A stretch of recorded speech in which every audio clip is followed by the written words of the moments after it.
Впервые в городе Якутске муниципальные выборы пройдут по сокращенным срокам.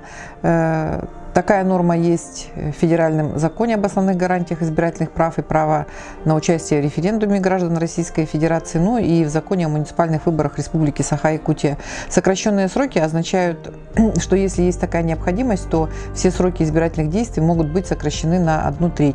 Ну и в соответствии на подготовку и проведение всей избирательной кампании у нас отводится 2 месяца. Если сессия была 1 февраля, то февраль месяц, март для того, чтобы подготовить и организовать всю процедуру. Но с моей точки зрения выбор этой даты, он достаточно, имеет под собой определенные серьезные основания.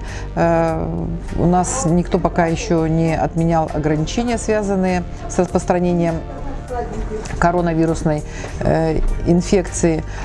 И большим, мне кажется, аргументом в пользу назначения выборов именно на 28 марта является то, что мы не помешаем образовательному процессу в средних общеобразовательных школах, потому что 53 участковых избирательных комиссий из 124 находятся в помещении именно средних школ. И кроме этого, в составе участковых избирательных комиссий у нас примерно 10% это именно учителя, которые в каникулярное время более свободны и могут посвятить себя работе в составе участковой избирательной комиссии.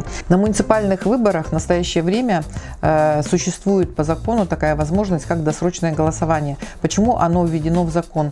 Потому что, чтобы у избирателей, которые в день голосования по уважительным причинам, а такие причины, как отъезд в командировку,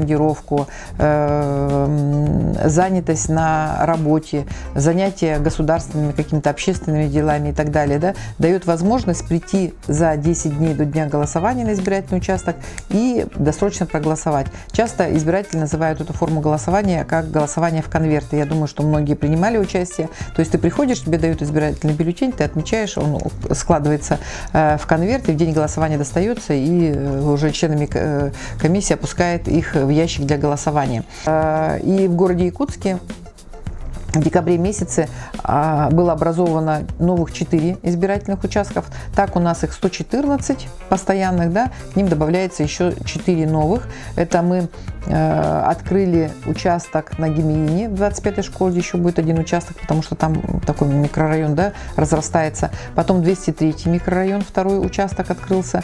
В микрорайоне застройки Прометей, там компактно такие проживающие. И на ДСК, там большой тоже микрорайон застройки. В 6-й школе у нас теперь вместо 2, будет 3 участка. Это совершенно новое. Но кроме этого, у нас есть такое понятие открытия участков по месту временного пребывания, и на общероссийском голосовании, учитывая, что все было закрыто, но избиратели голосовать хотели, у нас были такие участки были открыты в социальных домах специально, из числа работников, которые там работают. Был такой участковая комиссия, которая обслуживала все обсерваторы. Она там из медиков в основном состояла. Большое количество людей, порядка 50% от жителей города Якутска, у нас принимало участие в общероссийском голосовании, которое было 1 июля, и мы голосовали в течение 7 дней. И все видели, какими средствами защиты были обеспечены граждане и члены комиссии. Тот же самый набор будет применяться и сейчас. То есть всем будут выдавать перчатки одноразовые, маски, члены комиссии будут обеспечены защитными экранами, у всех будут одноразовые ручки, чтобы не было возможности, будет обработка помещений осуществляться до дня голосования и после. Также по требованиям Роспотребнадзора будет измеряться температура на входе в избирательный участок. В случае обнаружения лиц с высокой температурой они будут изолироваться в специальные помещения. Члены комиссии будут обеспечены необходимым количеством питьевой воды, потому что это тоже рекомендуемая норма, что член комиссии должен каждые 1,5 часа обязательно пить воду. А так вообще мы готовимся к той же самым формам защиты, которые были на общероссийском голосовании. На общероссийском голосовании как никогда, наверное, мы такое количество обеспечили выездов вне помещения. Ну, все-таки это, во-первых, 7 дней было, да, и все 7 дней комиссия выезжала. Причем мы выезжали не просто к самоизолировавшимся гражданам, да, но и тем, кто реально в настоящее время болел. Там была такая форма передачи бюллетеней бесконтактная. Вот она тоже будет применяться здесь, если будет вызывать человек, который, значит, инфицирован и болеет в настоящее время. Вот. Ну и к гражданам старше 65 лет, которые находятся на самоизоляции, мы тоже будем выезжать. Но сейчас для средств массовой информации наступает тоже такой активный, скажем так, период работы. Да? Сейчас вот до 23 февраля мы ждем уведомления от организаций, которые осуществляют выпуск полиграфической продукции, да, для кандидатов. Они должны в этот срок успеть опубликовать свои расценки. Это делается для того, чтобы обеспечить равные права для всех кандидатов. Это раз. И они должны уведомить избирательную комиссию. Ну, требования у нас на сайте размещены. На главной странице можно посмотреть, какая именно информация в этом уведомлении должна поступить в избирательную комиссию. И все, кто успел заявить о том, что они готовы оказывать услуги будущим кандидатам до 23 февраля, мы информацию об этом разместим у себя на сайте, и именно у этих полиграфистов, скажем так, да, у этих организаций наши будущие кандидаты будут изготавливать свои рекламные материалы. Вот. Ну, у нас, кроме этого, есть муниципальные газеты, муниципального радио и муниципального телевидения у нас нету, поэтому здесь у нас только один ресурс. Кандидаты, вот эти газеты, это «Эхо столицы» и «Кингород», они берут на себя нагрузку по обеспечению бесплатными площадями будущих кандидатов. То есть там они могут воспользоваться этой площадью, ну, как они посчитают нужным, фотографию разместить там, или информацию о штабе своем, или может опубликовать свою предвыборную программу. Вот. И все остальные средства массовой информации, они могут предоставлять платную площадь, или платное эфирное время, но при этом тоже соблюдая равенство возможностей для всех кандидатов. Вот. И будет проведена жеребьевка по распределению бесплатной площади. Ну, ориентировочно это где-то будет в районе 7 марта, в зависимости от того, когда мы закончим регистрацию кандидатов. И можно будет этим воспользоваться.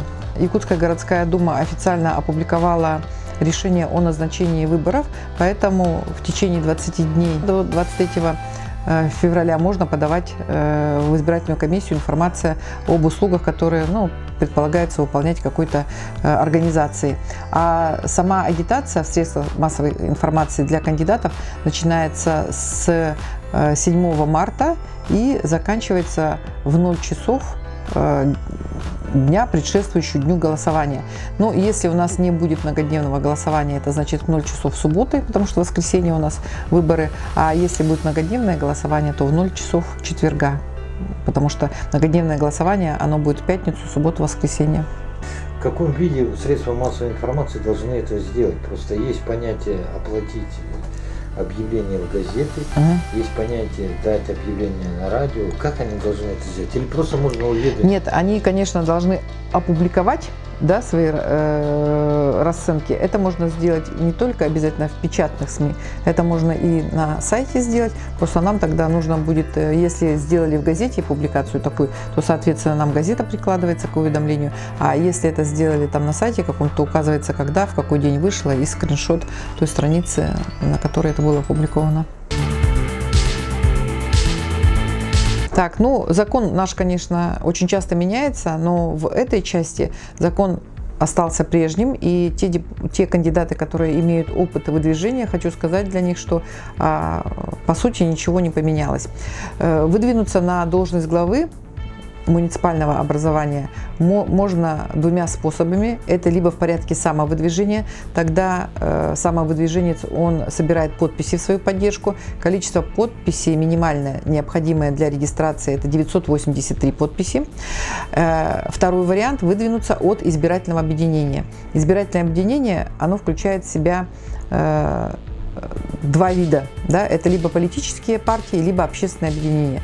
Если кандидат на должность главы нашего муниципального образования выдвигается от политической партии, любой политической партии, парламентской, либо та, которая представлена, например, только в Ултумени, или та партия, которая представлена в Якутской городской думе, или вообще не представлена в наших органах власти нашей республики, и, например, не имеет здесь местного отделения, а зарегистрировано в Москве и там, например, да, неважно, политическая партия, если она выдвигает своего кандидата, они освобождены от сбора подписей. Однако, если кандидата выдвигает общественное объединение, ну, профсоюзы, например, там, медиков, или там какое-нибудь общество «Юный горожанин», или еще кто-то, да, у которых в уставе прописано, что одним из видов их деятельности является участие в выборах, только такие общественные объединения имеют право выдвигать своих кандидатов, тогда они тоже будут проходить через процедуру сбора подписей. Выдвигать свои кандидатуры, либо выдвигаться от избирательного объединения можно уже 4 февраля. Сегодня есть у нас опубликовано решение о назначении выборов то со следующего дня. И это продлится весь февраль. И последний день приема документов на выдвижение и регистрацию у нас заканчивается в 18 часов 28 февраля. Это будет воскресный день, поэтому те, кто желает выдвинуться в порядке самовыдвижения, ну, вряд ли это надо делать в последние дни, потому что возможности собрать подписи не будет. Основные обязанности кандидатов – это представить в надлежащем виде документы в избирательную комиссию, которые, пакет, скажем так, документов, их там несколько, да, они у нас сейчас, образцы этих документов утверждены решением нашей комиссии, размещены на сайте в разделе «Выборы 2021», и там вкладка «Кандидату», там все документы абсолютно есть, дело кандидата внимательно их просто оформить и заполнить. Кроме каких-то личных документов, таких как, например, копия диплома там, или копия паспорта, кандидаты декларируют сведения о своих доходах и их источниках. Вот. И в отличие от пакета документов, которые обычно сдаются на депутатскую должность, у главы есть еще дополнительное требование. Все, кто претендует быть зарегистрированными, они обязаны представить в избирательную комиссию документы, касающиеся расходов на самого кандидата, его супругов или супруг, да, и несовершеннолетних детей, а также расходов. Кроме этого, они уведомляют комиссию об отсутствии у них финансовых инструментов зарубежных. То есть человек, который выдвигает свою кандидатуру, они такие инструменты, например, счет где-то, да, в заграничном банке, может быть открыт, но к моменту регистрации, то есть к 28 числу, эти все счета должны быть, ну, закрыты. Есть такое ограничение по указу президента Российской Федерации. Возрастной ценз у нас на должность главы муниципального образования существует. Это должны быть граждане старше 21 года. Это первое. У нас нету ценза оседлости, то есть неважно, где человек зарегистрирован, и он может быть вообще не иметь регистрации постоянной, да, по месту жительства, но он должен быть гражданином Российской Федерации, то есть ценз гражданства существует в пассивном праве избирательном.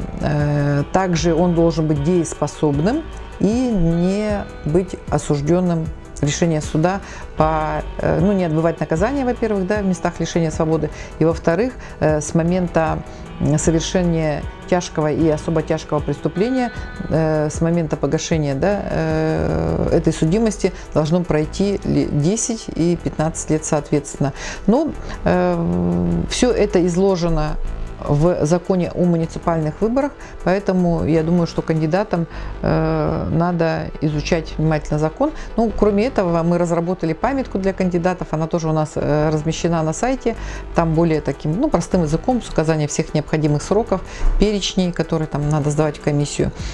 Все это есть, и кандидаты должны обратить внимание на то, что если кандидат является государственным либо муниципальным служащим, либо работником средств массовой информации, то в течение 4 дней с момента принятия решения о его регистрации он должен уйти в отпуск и представить в избирательную комиссию копию приказа о том, что он, ну, как бы, ушел в отпуск. Кроме этого, в случае избрания главой, уже потом, когда выборы состоятся, и человек работает, например, ну, на муниципальной или на государственной службе, службе был, да, то это уже будет несовместимо как бы с его деятельностью, он освобождается от этой работы. Законом определен предельный размер избирательного фонда, то есть количество средств, которые кандидат может затратить на свою избирательную кампанию. Но так как у нас все-таки городской округ достаточно большой, мы подпадаем под понятие свыше 100 тысяч. Если бы мы были свыше 200 тысяч, то там бы другое было ограничение. Но свыше 100 тысяч рублей, 100 тысяч избирателей, у нас фонд у кандидатов не может превышать 4,5 миллионов рублей. Ну, наверное, я думаю, этих средств достаточно для того, чтобы организовать свою избирательную кампанию. И расходование и поступление средств в избирательный фонд, оно контролируется со стороны избирательной комиссии. И в соответствии с законом мы по мере, так сказать, поступления больших платежей, там, пожертвований в избирательный фонд, мы информацию, ну, конечно, без указания, кто это сделал, а сумма средств обязательно публикуется. Ну, у нас на сайте будет. Но в последнее время я не помню, чтобы кандидаты нарушали именно эти нормы законов. Достаточно хорошо они там формируют свои штабы, берут специалистов, хороших юристов, финансистов и эту норму закона выполняют. Но другая у нас беда с кандидатами обычно бывает. Кандидаты, как только завершилась кампания, особенно те, кто проиграл в выборах, очень трудно собрать такую форму, а она является обязательной для сдачи в избирательную комиссию. Это финансовый отчет. Вот. И хотелось бы обратиться к будущим кандидатам, чтобы документы, которые подлежат включению в финансовый отчет, собирались сразу по ходу кампании, вот, потому что туда вкладываются все первичные документы, подтверждающие там платежи, делается пояснительная записка, и кроме этого такие финансовые отчеты, они подлежат обязательному опубликованию. Вот это, кстати, относительно новая норма в законе, вот, и у нас кандидаты как-то нехотя выполняют это свое обязательство. Но хотелось бы напомнить, что в случае, если в течение 20, ну в данном случае, потому что сокращенный срок, 20 дней со дня официального опубликования результатов выборов кандидаты не сдают свои финансовые отчеты, то избирательная комиссия может инициировать наложение административного штрафа от 20 до 25 тысяч рублей. Если житель города Якутска, например, в дни голосования окажется за пределами муниципалитета, в Намском районе, там, я не знаю, Мегино-Кангаласском, Хангаласском или где-нибудь там Иведо-Бататайском, у него возможности принять участие в муниципальных выборах не будет. Дело избирателя, мне кажется, хорошо знакомиться с программами политических партий, которые выдвигают кандидатов на такую важную для города должность, как должность главы городского округа. Вообще это для нас это самые главные, наверное, выборы сейчас пройдут, ну, на уровне города. Знакомиться с программами, изучать программы самовыдвиженцев, которые пойдут в порядке самовыдвижения, не лениться ходить на встречи, задавать вопросы, ставить вопросы, которые волнуют жителей города Якутска. Ну и уже когда, так сказать, мы приблизимся к дате голосования, прийти и сделать свой действительно осознанный выбор в пользу того кандидата, с чьей точки зрения ты согласен.